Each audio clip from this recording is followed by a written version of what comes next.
Hello all, ബാലൻ. അപ്പം രാം ഗോപാൽ വർമ്മ അതിഗംഭീരം എന്ന് പറഞ്ഞത് പ്രിയദർശൻ കഴിഞ്ഞ 2 വർഷം കണ്ടതിലെ ഏറ്റവും മികച്ച മലയാള സിനിമ എന്ന് പറഞ്ഞ ബാലൻ. ആ ഒരു ഹൈപ്പ് ഉണ്ടോ എന്നൊരു ക്വസ്റ്റ്യൻ ആണ് എല്ലാവർക്കും ഉണ്ടായിരുന്നത്. And the answer definitely yes yes, it is indeed A very special film. അപ്പോൾ ഈ ബാലൻ പറയുകയാണെങ്കിൽ എനിക്ക് തോന്നുന്നു ഇതിൻ്റെ ഒരു സ്റ്റോറി പോയിരിക്കുന്നത്, അല്ലെ ഒരു നറേറ്റീവ് പാറ്റേൺ എന്ന് പറഞ്ഞാൽ കുറച്ചൊരു അൺഫെമിലിയർ ആൻഡ് അൺപ്രഡിക്റ്റബിൾ ആണ്. അപ്പോൾ അൺഫെമിലിയർ എന്ന് പറയുമ്പം നമ്മൾ യൂഷ്വലി കണ്ടൊരു സ്റ്റോറി അല്ല. കാരണം മേ ബി ഒരു അവിടെ ഇവിടെയൊക്കെ ആയിട്ടൊരു ചെറിയ സിമിലാരിറ്റി കണ്ടു കാണും. പക്ഷെ പറഞ്ഞിരിക്കുന്ന ആ ഒരു whole concept and story is kind of very refreshing. And also എൻ്റെ ഒരു നറേറ്റീവ് പാറ്റേൺ ഉണ്ട്. അപ്പോൾ നമ്മൾ ട്രെയിലറിൽ കണ്ടതെന്നും ഒരുപാട് കാര്യങ്ങളുണ്ട് ഈ സിനിമയിൽ. അപ്പോൾ അത് കൊണ്ടുവരുന്ന ഒരു അൺപ്രഡിക്റ്റബിലിറ്റി ഉണ്ട്. പിന്നെ അത് ഇറ്റ്സ് നോട്ട് എക്സാക്ട്ലി ട്വിസ്റ്റ്, പക്ഷെ ഒരു അൺപ്രഡിക്റ്റബിലിറ്റി ഉണ്ട്. അങ്ങനെ മൊത്തത്തിൽ നോക്കിക്കഴിഞ്ഞാൽ ഇതിൻ്റെ whole of that narrative pattern എല്ലാം നല്ല രസമായിട്ടാണ് അത് വന്നിരിക്കുന്നത്. പിന്നെ എൻ്റെ ടെക്നിക്കൽ സൈഡ് പറയണ്ടല്ലോ, കാരണം one of the best crews you can ever assemble for a movie.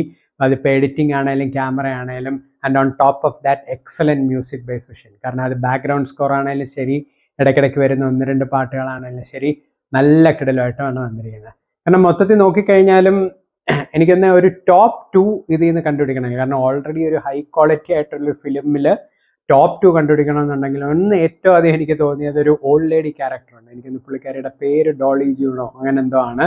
അപ്പോൾ പുള്ളിക്കാരി ആ ക്യാരക്ടർ ചെയ്തിരിക്കുന്ന രീതിയിലും അതിന് കൊടുത്തിരിക്കുന്ന ഡയലോഗ്സും, അത് ആ സിനിമ കണ്ട് തന്നെ അറിയണം. കാരണം അത്രത്തോളം അത് ഇമ്പാക്ട്ഫുൾ ആണ്. കാരണം അതിൽ കൊണ്ടുവരുന്ന ഹ്യൂമർ ആണെങ്കിലും ആ കൊണ്ടുവരുന്ന സീരിയസ് ഡയലോഗ്സ് ആണെങ്കിലും നല്ല രീതിയിൽ വന്നിട്ടുണ്ട്. പിന്നെ സെക്കൻഡ്ലി ഇതിൻ്റെ ലാസ്റ്റ് 10 minutes. കാരണം ഒന്നാമത് ഒരു സാമാന്യം ഹൈ ക്വാളിറ്റിയിൽ പൊയ്ക്കൊണ്ടിരിക്കുന്ന ഒരു സിനിമയെ ടേക്കിംഗ് ഇറ്റ് ടു ഇറ്റ്സ് സെനത്ത്, അതാണ് അതിൻ്റെ ലാസ്റ്റ് 10 minutes ഓഫർ ചെയ്യുന്ന ചില മൊമെന്റ്സ്. ആ ഒരു ട്വിസ്റ്റ് എന്ന രീതിയിലല്ല, there are couple of major things which gives you that feel. അപ്പം അങ്ങനെ മൊത്തത്തിൽ നോക്കിക്കഴിഞ്ഞാൽ it is A very very high quality film. പിന്നെ പെർഫോമൻസസ് എടുത്തു പറയേണ്ടതാണ്.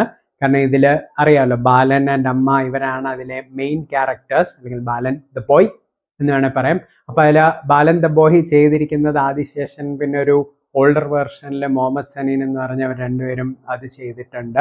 പിന്നെ ഫർസാന പാലത്തിങ്ങൾ പുള്ളിക്കാരിയുടെ ഫസ്റ്റ് ഇതാണെന്ന് തോന്നുന്നു, അതും ചെയ്തിട്ടുണ്ട്. അപ്പോൾ ഈ 2 ക്യാരക്ടേഴ്സ് അവർ തരുന്ന എക്സ്പ്രഷൻസും അവർ തരുന്ന ആ കണക്ട് എന്ന് പറഞ്ഞാൽ, ഞാൻ അതിൻ്റെ സ്പെഷ്യലി പറയേണ്ടതെന്ന് പറഞ്ഞാൽ ഇതിലെ ക്യാരക്ടേഴ്സ് മൊത്തമായിട്ട് ഒരു പോസിറ്റീവ് ക്യാരക്ടേഴ്സ് എന്ന് പറയാനല്ല, ഇറ്റ്സ് ഒരു ലോട്ട് ഓഫ് ഗ്രേ ക്യാരക്ടേഴ്സ്. അപ്പം അങ്ങനെ ഒരു സെറ്റ് ഓഫ് ക്യാരക്ടേഴ്സിനോട് ഒരു ഇമോഷണൽ കണക്ട് ഉണ്ടാകണമെങ്കിൽ ആദ്യമേ അത് നല്ല സ്ട്രോങ് ആയിട്ട് എഴുതിയിരിക്കണം. അത് ഇതിൽ ഡെഫിനറ്റ്ലി ഉണ്ട്. പിന്നെ ഇവരുടെ പെർഫോമൻസസ് അത്ര സ്ട്രോങ് ആയിരിക്കണം. കാരണം അത്ര കിഡിലൻ രീതിയിലാണ് ഈ മെയിൻ ക്യാരക്ടേഴ്സ് ചെയ്തിരിക്കുന്നത്. പിന്നെ സപ്പോർട്ടിംഗ് ആയിട്ട് ലാൽ ജൂനിയർ എടുത്ത് പറയേണ്ടതാണ്. കാരണം പുള്ളിക്ക് ഒരു കിഡിലൻ ക്യാരക്ടർ കൊടുത്തിട്ടുണ്ട്. And he has done that exceptionally well. And then Tovino Thomas. കാരണം ടൊവിനോ എനിക്ക് ഒന്ന് കുറച്ച് കാലത്തിന് ശേഷം he has been doing good roles, but something so impactful, meaning ആ ഒരു എക്സ്റ്റെൻഡഡ് ക്യാമിയോ ഭയങ്കര കിടലമായിട്ട് വന്നിരിക്കുന്ന ഒരു സിനിമയായിട്ടാണ് എനിക്കിത് പേഴ്സണലി ഫീൽ ചെയ്തത്. So in short, Chidambaram and team deserve every bit of credit that would come their way. For they have come out with a very very special movie that is of the greatest quality. Thank you.